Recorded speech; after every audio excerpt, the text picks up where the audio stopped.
Hi friends, आज मैं एक कजरी गीत लेके आई हूँ। अगर आपको अच्छा लगे प्लीज़ लाइक शेयर सब्सक्राइब करें और कमेंट भी कीजिएगा कैसा है कैसा नहीं। तो मैं एक छोटा सा प्यारा सा कजरी गीत सुनाने जा रही हूँ। अगर आपको अच्छा लगे तो कमेंट कीजिएगा।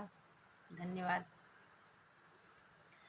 कैसे खेलन जैबो सावन में कजरिया, बदरिया गिरियाई नदी। कैसे खेलन जैबो सावन में कजरिया, बदरिया घेरियाई नदी।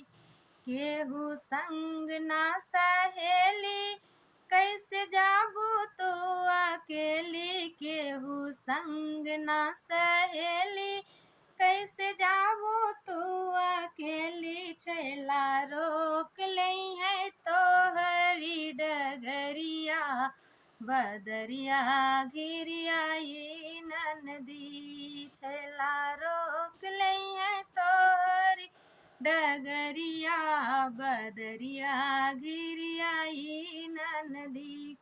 कैसे खेलन जाबो सावन में कजरिया, बदरिया गिरियाई नदी।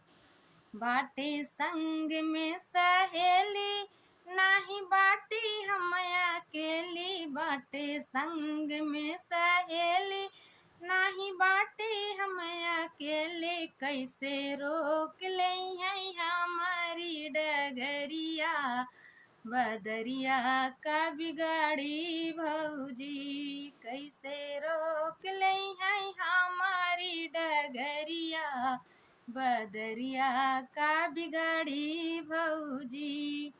कैसे खेलन जाबो सावन में कजरिया, बदरिया गिरियाई नदी।